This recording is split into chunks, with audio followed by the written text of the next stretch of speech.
Hello and welcome to the long-awaited letter stacking video.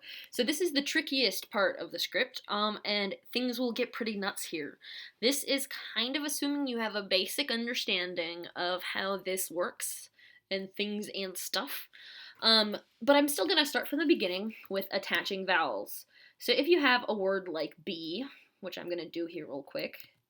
So we have a deep divot, which is this is currently the word B, which I will type in here.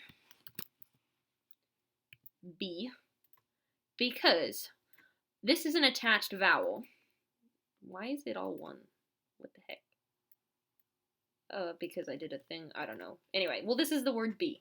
It's a deep divot with no modifiers making it a B, and then we have an E attached to it. It's not EB because whenever there's a consonant and a vowel together, you read the consonants before the vowels. So consonants are read before vowels. Now, if I wanted to change it to be like B-E-E, like a B, like the buzz kind, so I would put in another E.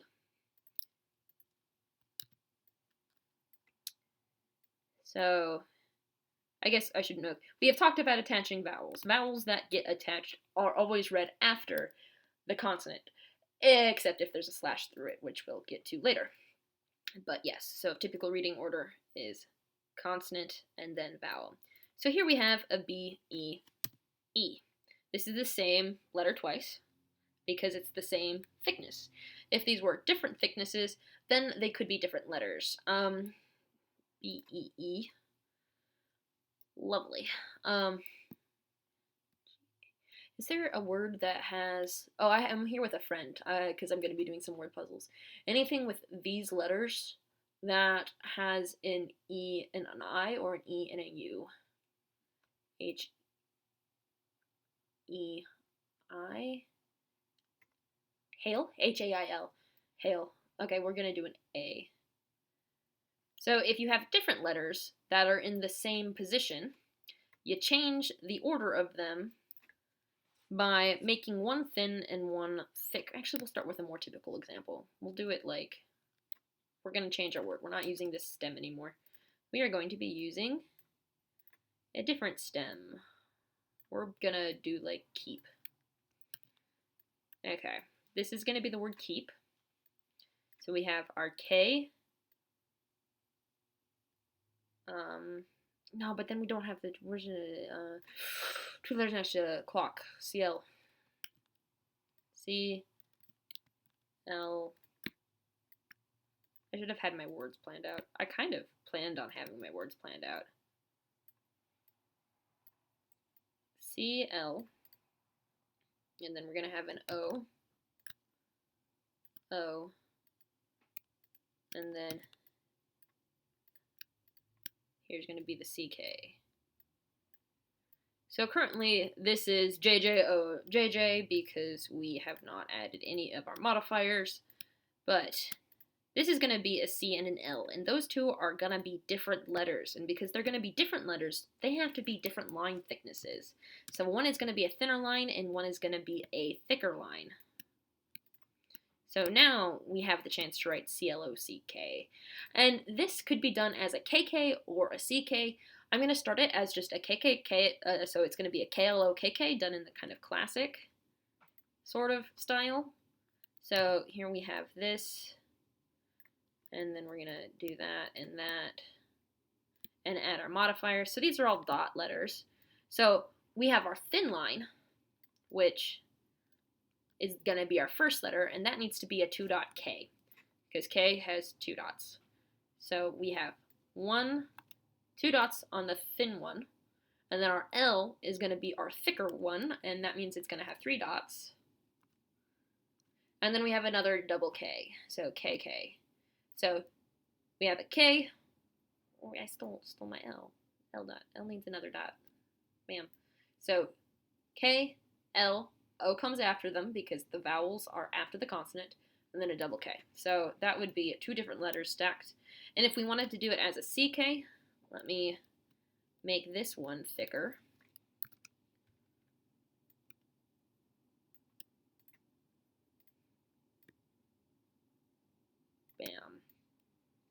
1, 2, and then, so this time I have the thin one on the inside and the thick one on the outside. That's perfectly valid. 1, 2, 3, 4. So now it's a CK with 4 dots on the C and 2 dots on the K, except if we were doing it this way, we'd probably make this an actual C as well. So now it's a CLOCK. Yeah? Mm-hmm. So I'm here with my friend Till. I don't know if I said that already, but this says CLOCK. I'm going to write that there. We have talked about attaching vowels, and then we've also talked about double letters and then stacking different letters. Now, things get a little trickier when you do line sharing. So first of all, did I miss anything with kind of like the basics? Do you feel like I've talked about? Yeah, that makes sense. Those 3, lovely. Okay, cool. So now we're going to do a word with lines. Yay. I got to come up with one. M, P, and N are common. Nope. N-O-P-E. I mean, that wouldn't work because it's got to have 2 of them right next to each other with lines. No, we're going to do that hug example. Yeah, we're going to do, or wait, a GH together would be really easy. Yeah, we're going to do night, N-I-G-H-T, except like spelled differently.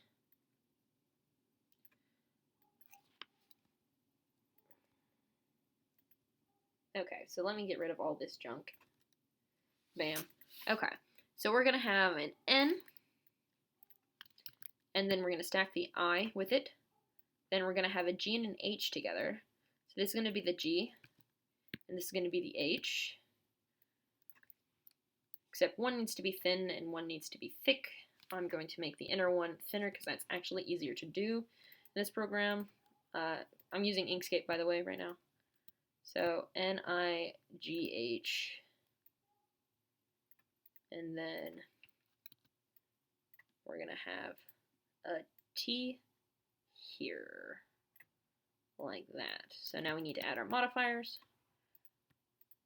So, by the way, with this program, my favorite way to make this sort of deep divot happy is I go from my path, I go from stroke to path. So now I've turned this into a path, and then I grab this, and then I go to path, and then I do the intersection. Wait, no, I do exclusion, that other one.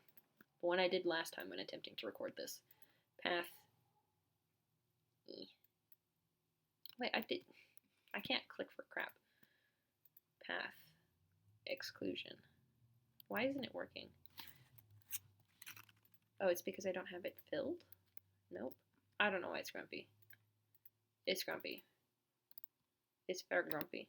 Because this needs to be the intersection. Because we have this, and then this path, and we do the intersection, so that way it stays. Oh, I didn't duplicate it. You gotta duplicate this guy. Duplicate this guy, and then path, intersection. Okay. It's obnoxious. Tech is hard. Yeah, tech is hard. I know what I'm doing, I swear. So anyway, here we have our N, I, G, H, stack, T. So let's add our modifiers. So typically, if you want to do it as legibly as possible, we would do the G with 1 line and the H with 2 lines. Here's the, actually we're going to connect up some stuff to make it a little less busy. Bam. Bam. Okay, sweet. So we have some lines here. So we have the N with 1 line on it, and that one's here. The I with 1 line going inwards.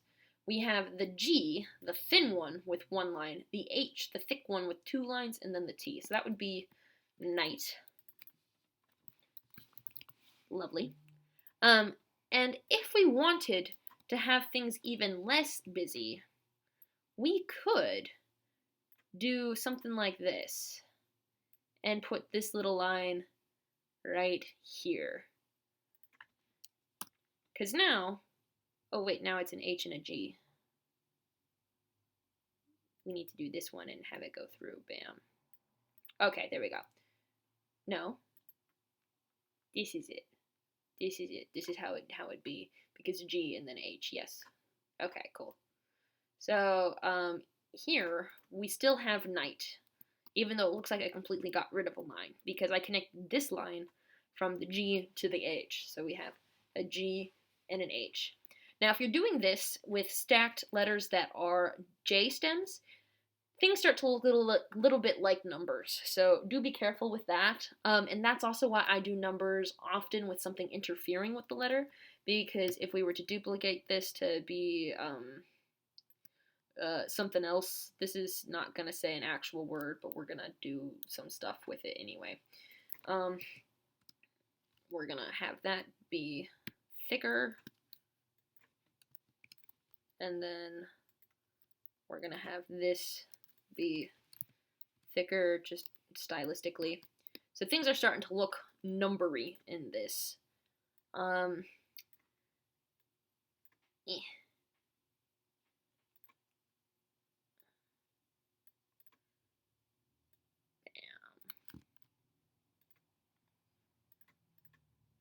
Okay.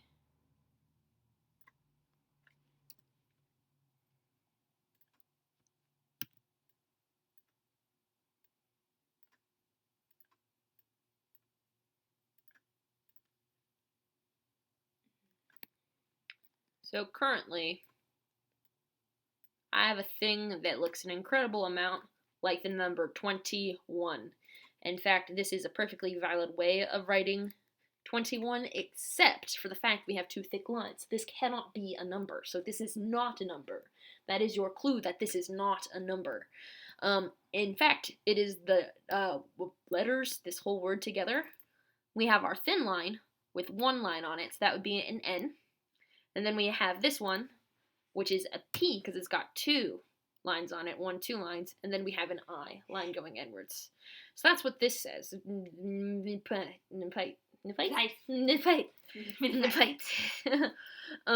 So if I wanted this to be a number, something that I often do is I kind of cut some stuff off, and I make it, now this,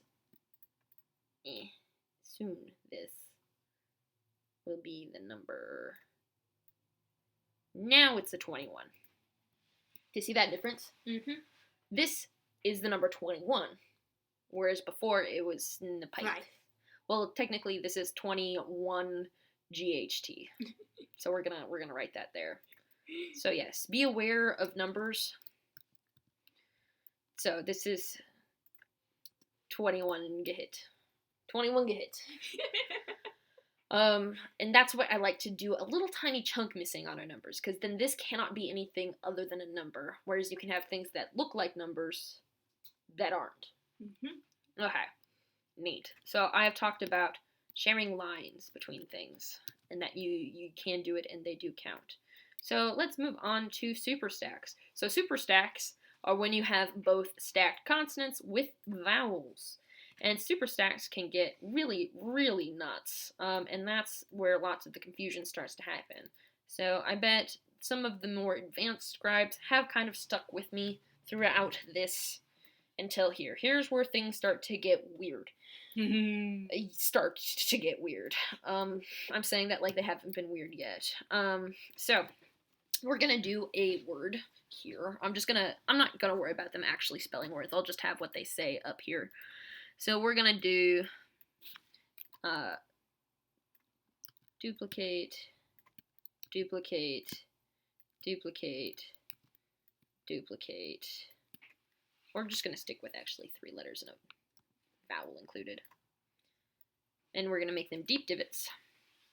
So here we have this deep divot stem, and then this one is going to be thicker. And we're going to actually do the correct way of making them thicker by duplicating this, which is the step I forgot. Then we're going to the path, and then we're going to intersection. And it didn't work. Why didn't it work? Because we need this, and we need this, and we need the intersection between the two. Path.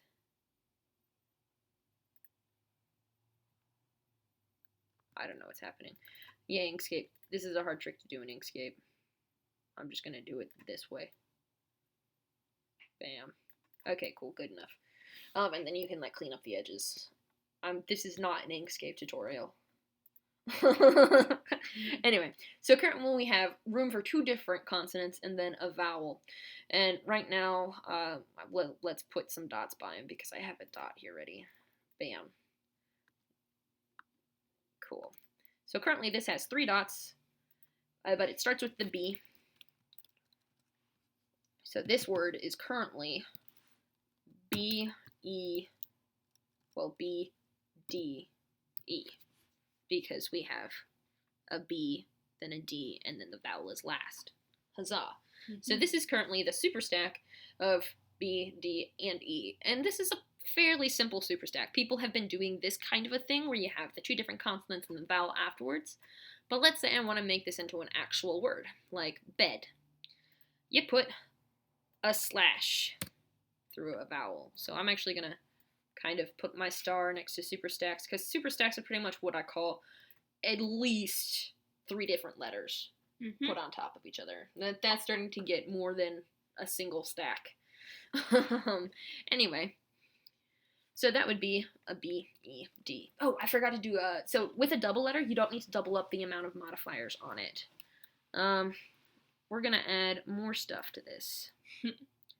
So this is now B, D, E, but we have bumped up our vowel to go there, and I'm going to put a little arrow guy, bam, there, to kind of show that that is the E moving.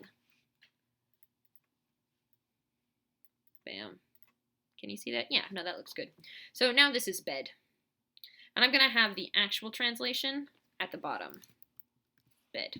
So this actually says bed because it says B, D, E, but the E gets moved forward 1. So does that make sense? Yep.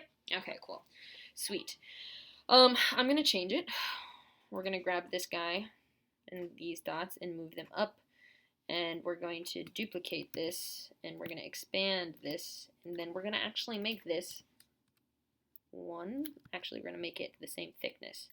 So, we have added more crap to this thing, and it now says something different.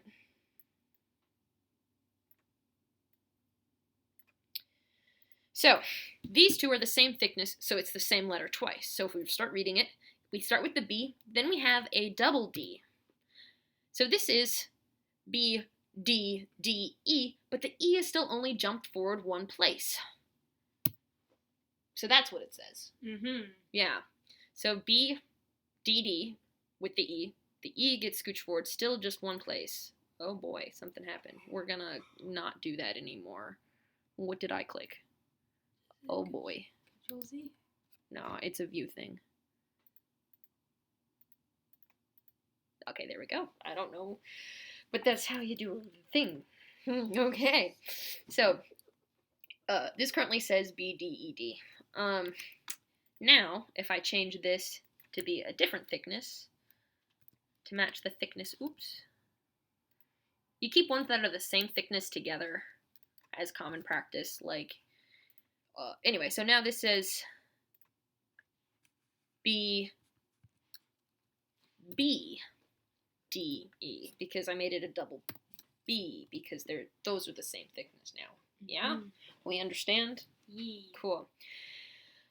So now I'm going to grab this guy, duplicate this guy, move this guy out.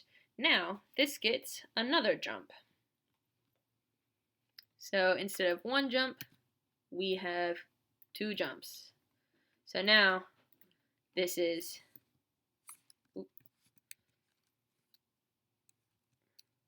that. So we see how to get to this point? Because we still have the double B, then the D, then the E. Then we move the vowel. So things get even more complicated when you start adding multiple vowels to this mix. So I'm going to add another vowel. We can stack the vowel, and then it's another double vowel. So now it's an E-E, but those E's are currently in the same position. So I'm going to denote that by writing that E below this E. So that is a double E, and that double E both E's have that line through it. Mm-hmm. So both E's move. Bam. Okay, now, what happens if it's like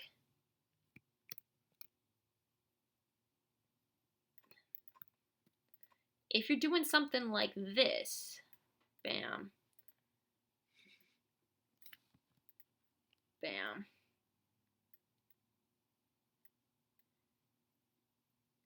Here is where things get ambiguous, and there's nothing explicitly stating whether these two E's stay together or if they don't stay together. So I'm gonna make an objective decision and say, just don't do that, okay? Just don't do this, because you can make it clear by just doing this, okay? Now we have still two E's, but we have a definitive E order. Yeah? Yeah. This one, the one without the slashes, is read after the one with the slashes. The one with the slashes gets moved forward twice. And now we have this as our final word. Yes? Yeah. So, the thing we don't do is have a double letter without them being treated the same, because then we get confused. So, make them different. They're still both E's. Yep.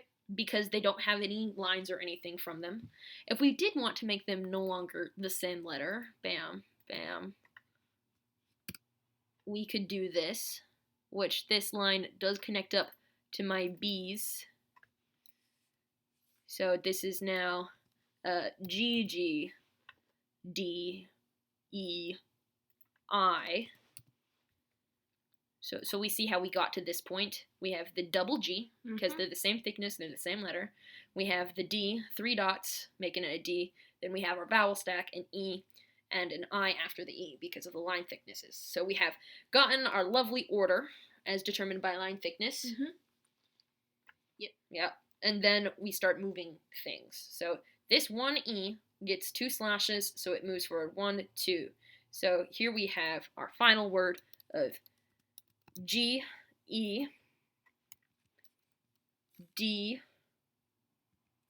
wait, okay, G, E, G, D, I. Yeah? Yeah. Because this E gets put there between that G and, yeah, that's what this says. Yeah. Unambiguously. Okay, so things also get complicated if you do this. This is the same thickness as that one. So we have a new vowel, and that new vowel is an O, and that O is in the same position as the E. But we can do this. We can unambiguously figure out what this says, because that O is still thinner than that I. So that O is going to go between the E and the I at the end, because this O is just going to fill in that little spot there. Yeah. And then I think this works, because then we just put in there. That's how things bounce around when that happens. Boing. Boing. So now, what if this one is the thin one, and then this one is the thick one? This is going to be a no-no, because you're going to have 2 ambiguous vowels. Come here, you. Give me this one. Okay, brilliant. Okay, so now we have a new thing. We're going to figure it out, not the letters. So we still have the G's, D's, the I's, and the O's, except we have a different order now. So currently, the I is here, same position as the O, because thin one, thin one. And then the E is now last, right? The E is still the one with the slashes. Bam. Bam. Okay, so this kind of works, but it results in, so the I and the O are still in the same position at the end of it. So we have an I, So we have the G, G first. Then we have our E. Okay, so there's the E. Then we have the D. And then the I and the O are ambiguous here.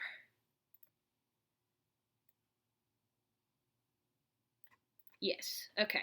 So we have the double G first, because this gets bounced to there, and then in front of the D, and then the I, O is ambiguous. So this doesn't work because we have ambiguity here. We need to do something. We need to figure out the order of those two to make this work. So this doesn't work. Yeah. Because we have this ambiguous thing that doesn't get fixed. We can fix that by doing line thickness variations for these guys. Bam. So if we make this one proper thick, we now know that the O goes at the very end. Yeah? Yep. Cool, and we're all happy. What are some other situations, okay, that we haven't talked about? I know we're going in, we're talking about vowel or priority now. Neat. So I guess reading techniques is kind of what I've been doing. Step 1 is to, 1, write it as written. 2, move vowels up. And that's pretty much it. Step 1 is you write it as it's written up here, and then you do your bounces, and then you rewrite it with the vowels in the correct order. So as far as the extent of how far back you can put slashes through vowels and be obnoxious, you can just keep going, man. Like, there's no effective rule about it. I would like so much if people just kept it in the same stack. If you want it to be legible, keep everything with lines and slashes in the same stack, because otherwise you're just big obnoxious. But if you want to be obnoxious, like our good friend Macaco here, we can still puzzle this atrocity together, and I will show you the method of doing so. So, here we have, I'm going to keep my bounce.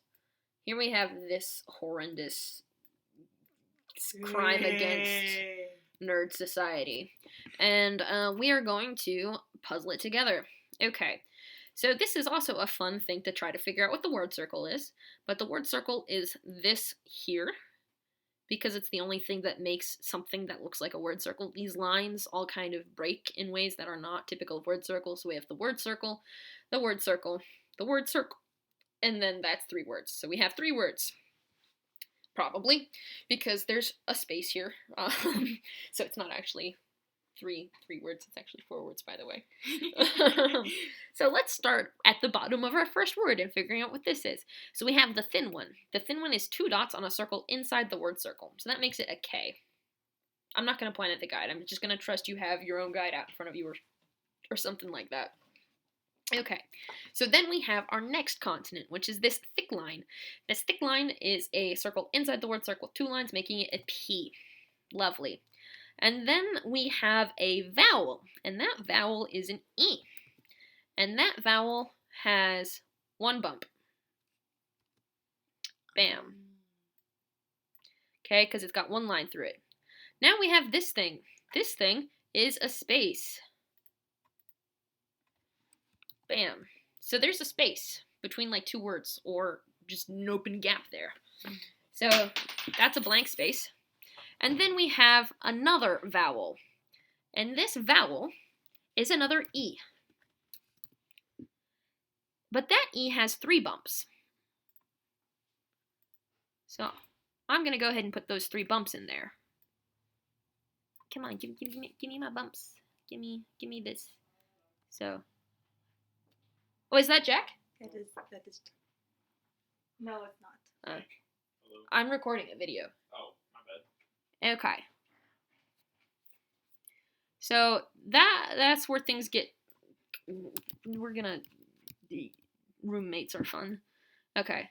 So this E has one bump, but this E has 1, 2, 3 bumps. I'm going to color code these. That is for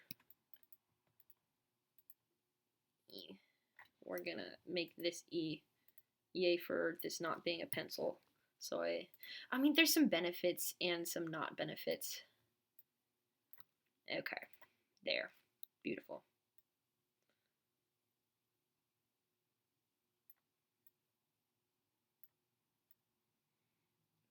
Lovely. Okay. So, we have this so far. So, we're here now. And then we have this. This is a shallow divot. And that shallow divot has no lines that end on it, just lines that go through it. So that would make it, here's the thing, this is a T, because it's got no mods on it. Bam. Okay. And then our next thing is a vowel, and that vowel is an I, because it has a line radiating inwards. And that I, it has, we're going to color code this one to be blue, a darker blue so you can see it.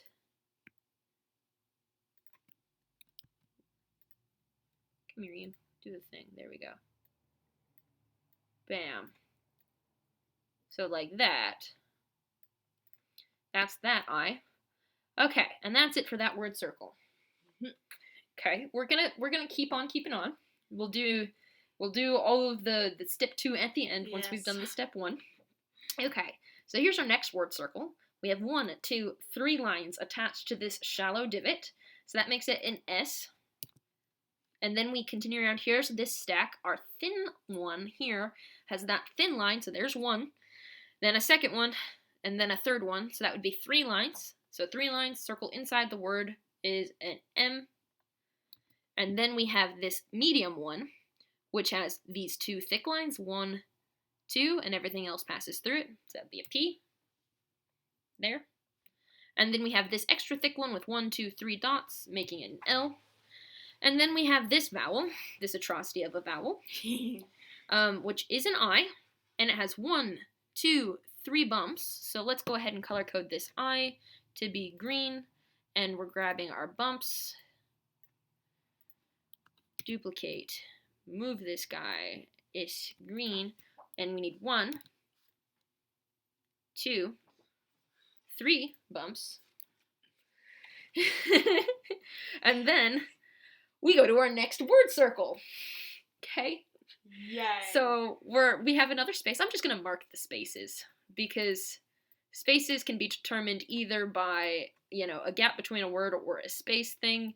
But there is indeed a space after the I.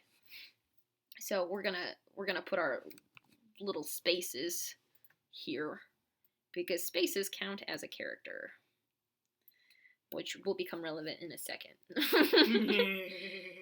Okay, so then we have our next set of letters, which start with this consonant right here. 1, 2, 3 lines attached to a shallow divot. That's another S. I wrote a D. S. And then we have another vowel. It's another atrocity of a vowel. So I'm going to color code it purple. And this would be an E because it's got no lines.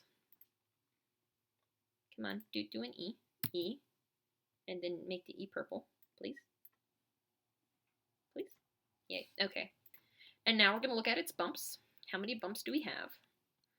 We have 1, 2. Even though this is parallel, that's just the line of the word circle. It's just 2 bumps. So we're going to duplicate this. We have 1, 2 bumps, and this is the purple one. Okay, we're almost there. This is why we hate this.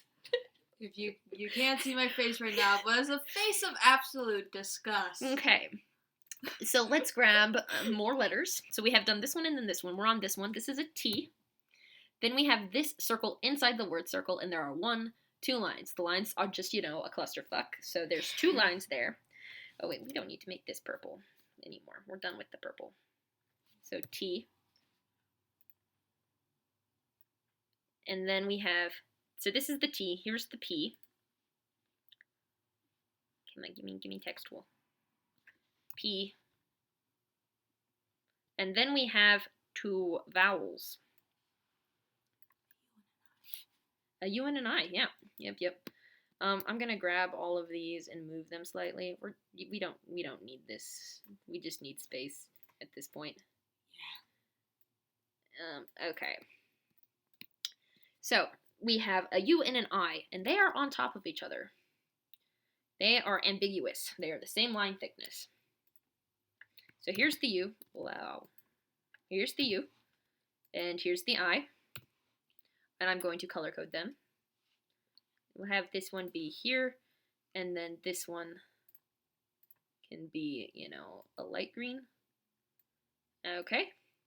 And then the I has 1 bump. We're actually going to move these to make that a bit easier to show in writing.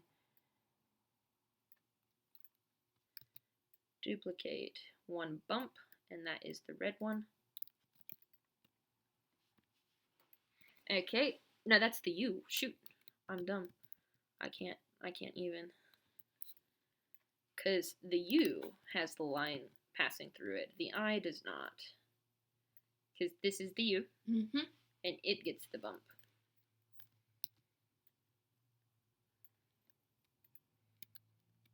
Bam. Okay, lovely. Because we have that one boy there. And then we have another letter. This is a deep divot with 3 dots. That's a D. And now we're done. Okay. So, we have all of our bumps and all of our pain.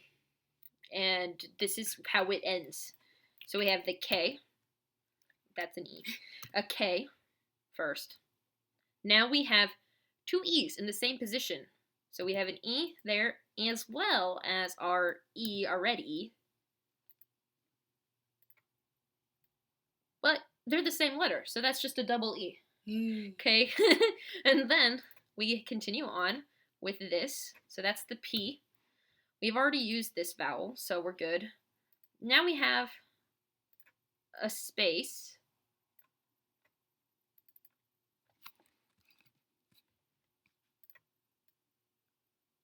Lovely. Here's the space. We've already used this E, that's the red one. Now we need the blue I. I, and it's the blue one. I, and then we need the T. T. Okay. And then we have a blank because there was a space in a word. And then we have the S, then the green I, and then the MPL,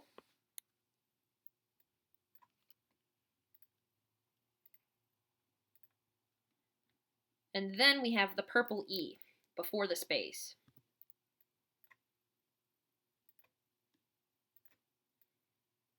Because this gets bumped up to before the space. So then we have the space, which starts with the space there. And then we've already used this E, so we have this S though. S, and we've already used that E. T, then we have this green U.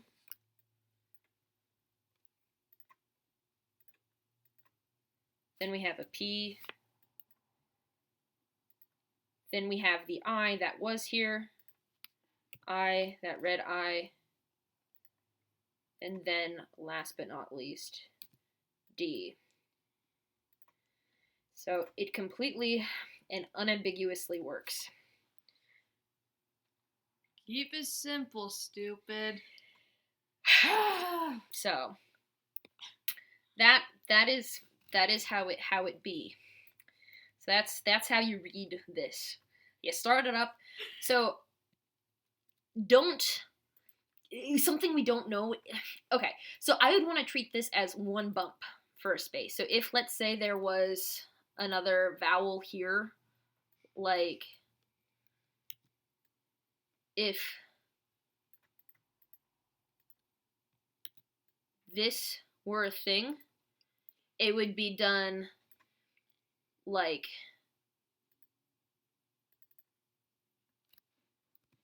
this. Does that make sense? Yes. So if we do have bumps interfering double letters, they're just in one space. You just put the bump in front of that. This is the, I guess, authoritative. I'm gonna lean on my authority and be like, this is how that would interact. If two letters are on top of each other that get bumped over, they stay there, and then it just goes like that. When the stuff falls, that's where it falls. Mm-hmm. That's how it be. Okay. Okay, one more thing I want to look at, which is this thing here. This is something that Till actually kind of did the first time, and we're going to put some modifiers in here so we have some different letters to play with. And this is the very last thing I want to talk about in this video. Okay, so this currently is a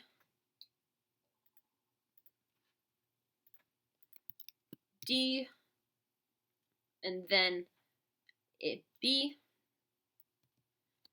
with two vowels, these two E's. So we got to figure out where those E's go relative to it. So these two E's do have the same thickness, but they're not a double letter. They're not stacked. And this E is only enclosed inside this D.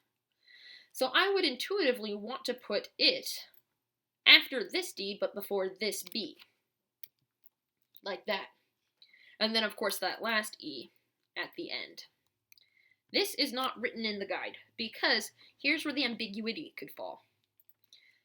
This E is currently in the O position if it weren't enclosed on this one. So if I have this right here, this is currently in the O position after this B, but in the E position after that D. Okay? So that's why this is less than ideal, but very often, especially if it's more in the middle and looks less like an O, or especially if it can't be an O because it's an I. So, in the word river, this unambiguously works because this is unambiguously D-I-B-E. Because this cannot be an N, because you cannot have a consonant inside a consonant. This cannot be an O because it has a line on it. It has to be an I, and it is not enclosed inside the B, but it is enclosed inside the D, so it is unambiguously this word. Okay, so this is a thing that can happen. Just be careful. Just be careful doing this method, because many times it does not work. O's work pretty well, because an O done like this can only ever really be an attached letter. It can't be an E or anything, because then it would have two lines on it if it weren't an O. So that's a thing. So this is unambiguously that. This is now unambiguously that. Yeah? Yeah. Yeah. Okay, cool. So that also works sometimes. Sort of. Is that like a car crashing? Anyway, so that is another method. That I think aesthetically looks nicer than having like lines going everywhere, because the lines are really, really hard to see. This is something I might use if it's something that it works with, but make sure it actually works, because sometimes it won't. Try to read it wrong. See if the letter could be anything else compared to another thing if it were different. So only do this if you know it works, or if you're lucky. I stumbled upon this accidentally, And Frith said it was okay. Yes, because it was an R-I-V-E, so it Yes. had the I on what could have been an O or an E. So, yeah. That is the last thing I wanted to talk about. I think I have things covered. This hopefully is 30 minutes or less. That's my goal, and my computer did not crash, which is nice. So congratulations. Woo! And remember, keep it simple, stupid. This is hate-inducing, but that's the beauty of this as an artwork, and also the fact that I can unambiguously read it is really, really cool. Yes. Okay, so thank you, Macaco, for this atrocity against Sirkles. Yes, I hate it. Thanks. But it unambiguously works, so I guess it works. Yeah, if people can read it, it can be read. Bye.